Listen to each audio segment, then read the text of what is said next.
تعلنها نابلس الثورة باسمك يا القضية.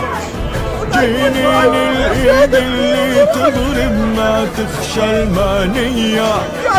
تعلنها نابلس الثورة باسمك يا القضية. جنين الايد اللي تضرب ما تخشى. Will you call for No, I will ceasefire not. in Gaza? On the Senator contrary. Rubio. Are you filming it? Wait, I want you guys to get this. I want them to destroy every element of Hamas they can get their hands on. These people are vicious animals who did horrifying crimes. And I hope you guys post that. And what about the civilians that are being killed every day? Hamas should stop hiding behind civilians, putting civilians in the way. Hamas knew that this was going to lead to this. So Hamas should stop building their military installations underneath hospitals. So you don't care that 15,000 have died? You don't care about the babies that are being killed every day? I think it's horrifying. I think it's terrible, and I think Hamas is 100% to blame. That's what I think. Make sure you post that, please.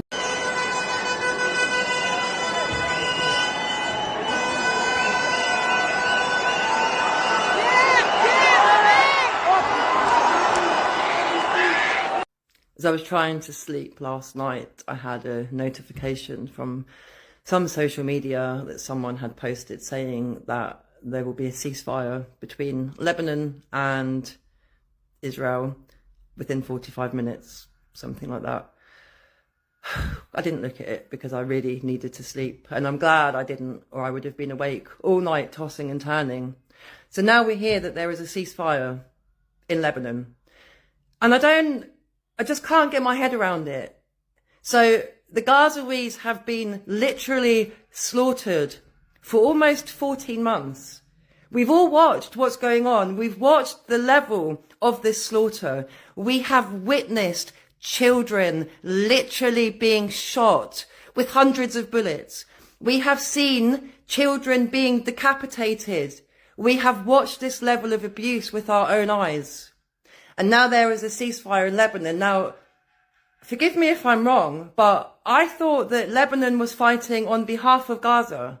So why is there a ceasefire? Why have they agreed on a ceasefire when the people of Gaza are still being slaughtered?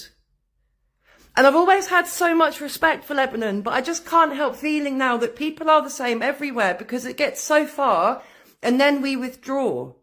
What happened to fighting till death for justice? Because, wallahi, I have lost so much. I have lost so much in this last 14 months. And I have cried more than I care to remember. But I don't care what they take from me. I don't care if I'm left with nobody and nothing. Because whilst children in Gaza are still being slaughtered, we all have a responsibility. I don't understand. What is this ceasefire all about? Why is there a ceasefire in Lebanon, but there's not a ceasefire in Gaza? Please, guys, don't give up. Everybody needs to be pushing on. I feel that people are tired. If we're tired, imagine how tired the people in Gaza are. My family have not eaten for 4 days. Imagine that. Not anything. You're talking about children as well. Why is anybody calling a ceasefire? Why is everybody not picking up arms and fighting until the end? Gaza needs to be free. These people are dying, and unless everybody really starts fighting back, there is going to be nobody left. What are we doing? Walk like a dick up your ass, you fucking rat. Yeah, keep walking. He's a bitch. Come fight me. Come fight me. Stop killing kids. Come fight me. Come fight me. Come fight me. Stop killing kids. Come fight me. Come fight me. Stop fucking killing kids and come fight me, nigga. Come fight me. Come fucking fight me. Come on, stop being a bitch and throw the first punch so I can fuck you up. Come on. Come on. This is a freelancer for one of the world's largest news agencies. And pay attention to this microphone, it's going to be important. See, up until a few months ago, Dua Ruka was at Reuters, pumping out heartbreaking story after heartbreaking story from Gaza. But stories that seem legitimately tragic don't come across the same way if we can't trust the source reporting them. Because during Hamas's October 7th massacre, Dua Ruka was saying things like this. She was praising the terrorists who were slaughtering and raping innocent Israelis. In a statement, Reuters told Honest Reporting that these posts were no longer online and that appropriate action had been taken to ensure adherence to Reuters' trust principles. But what they didn't tell us is whether or not they were still hiring people who had these sorts of opinions, or if they were simply telling them not to publish these thoughts on social media. It's the type of thing that builds or destroys trust in the media. But now, back to that microphone. It belongs to Al Jazeera, a TV network founded by the Houthis. Yes, these Houthis. Dua Ruka has gone from praising terrorists and shaping the minds of millions who read Reuters content to literally working for an Iran-backed terror entity from Yemen. It's time that Reuters finally makes it clear whether Dua Ruka continues to be employed by them or will be in the future. We've submitted an official complaint, but you can help too. Read the caption to learn how you can stop Reuters and other media outlets from working with these kinds of people. It's time to call out complicity. Mr. President, dear colleagues, today you wanted to talk about anti-Semitism. Jean-François Revel said that to judge a political regime, one must count the corpses. It is time to stop talking and counting. Sebastian Salam, killed by Adel Amastabu. Elon Halimi, killed by Youssouf Fofana. Jonathan, Ori, Gabriel Sandler, Miriam Monsenegot, all killed by Mohamed Merah. Sarah Halimi, murdered by Kobili Traore. Jeremy Cohen, beaten to death by a whole gang. Mireille Knoll, killed by Yassine Mayoub. The list is still long. Jews dead because they were Jews on the soil of France and at the hands of assassins that France had itself welcomed. So the Jews are leaving. And how sad it is to see so many people who love Europe leaving it, while so many who hate it arrive each year. This time in history, the guilty are not on my right, but on my left. And it does not surprise me that Rima Hassan is not in the chamber when anti-Semitism is being discussed.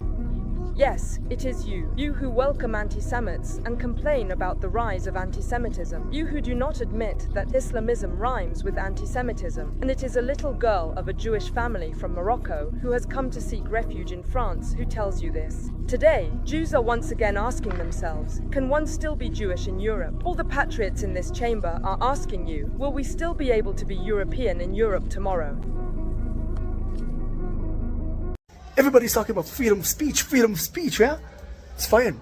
Freedom of speech, but only for one side. Because when it comes to the Israeli side, the freedom of speech stops. And that's why we need the security to be with me all the time. Waiting for evacuation from Oxford, not from Gaza, not from south of Lebanon, not from a territory that has war, no, from Oxford. Because Oxford's been occupied by anti-Israeli terrorist supporters from the Middle East. The operation started, getting the pro-Israelis safely back to London. Back to London. Look at this, police officers everywhere. This is not, it's like a war zone. It's unbelievable. 8 security guards we need in order to take us back to safety. Oh, UK, you are in trouble. The first days, I thought it was minutes, not days or hours. I thought it was minutes that I'm going to be taken out of there because I was taken in my pajamas and I didn't fight with anybody and I was taken from my house. So what am I doing there? I thought that they're going to come and take me out. But I want to tell you that after maybe 20 days, I was sure that I was forgotten, that I'll never ever get out there and that they don't know where I am or where Keith is or where the girls are. And I was sure because the Hamas terrorists used to tell us all the time that there's no Israel anymore, that the whole world is bombing Israel. So we haven't got any place to go back to. And they said that we're going to be like Gilad Shalit, and that means that we're going to be there for years. And I believed them. To spread propaganda that Jews were randomly attacked in Amsterdam. If all the Jews around the world can be convinced via propaganda that they are at risk all the time, it lends legitimacy to this ethno-nationalist project. I have traveled alone as a Jew in Europe. I was fine. I have lived by myself as a Jew in the Midwest in the United States. I'm fine. At some point, you have to start rolling your eyes at the messages of everyone wants to kill you, because the everyday evidence of my life rejects that message. This is so stereotypical, narcissistic, privileged American self-hating Jew princess. The everyday message of my life. You really think there's no world outside of what surrounds you and your little bubble? Well, if you never experienced it, then I guess anything from the Spanish Inquisition to the Holocaust to October 7th never happened because you weren't there and it's not part of my experience. If you were in southern Israel during October 7th, they would have killed you because you are Jewish. No one would care that you're a radical Islamist puppet spreading hatred towards your own people on Instagram. If you were in Amsterdam this week, they would have beaten you. Why? Because you are a Jew. I have to know, does anyone actually buy into this idiocy? Like, am I the only one who observes that if someone says to me, well, because in my personal life, I have never experienced it. I mean, just because I never experienced child abuse, bullying, rape, car accidents, hurricanes, anti-Semitism, racism. I mean, because I never experienced it, therefore, it doesn't exist. Where are you from? Egypt. Did you move here how long ago? 18 years. You know what also happened 18 years ago? Of course. Every few years, it's genocide, but October 7th, till now, it is the biggest. But it's always Israel did this with Gaza. Can you actually name one time since 2005 when Israel left Gaza, where Israel attacked first and not Gaza? From 2005? Actually attacked every single time. If you can name one time where Israel attacked first, I'm with you. Okay, so you are against. I am against. I am with. You know they girls on October 7th. Okay, no. Of course, It's many all of lies. testimonies. No. Why when all American girls say they were people believe them, but when a Jewish girl says that, everybody says it's a lie? No, you can see all of the people believe this. I asked many. They said no happened, but the UN believes it. What about the 40,000 people? How many of those people would not have died if would not have invaded Israel on October 7th? Honestly, I'm genuinely asking you. No, they are against. I'm against, not against Arabs. No, it's okay, but we are with Hannah. If you are in your house, some strange people force you to stay in one room in your house, no go anywhere. Why did they not attack Egypt then? Because Egypt also closed the borders. No. What do you mean no? Let's just sweep it under our Egyptian rug. Egypt in the side. They are against. Egypt are sharing a border with Gaza, right? I don't want to talk about Egypt. My name is Sam Nayans. I'm a veteran and student at Columbia University. For a year now, I've been advocating my concern for mental health of student veterans on campus due to the students and faculty members who have been openly supporting terror groups. I failed. I failed my veteran classmates. I failed my friend Brandon Christie. Brandon is a Marine and was a student at Columbia University who was set to graduate in 2025. This past September, he took his own life. I have his ashes right here. Just weeks later was Veterans Day.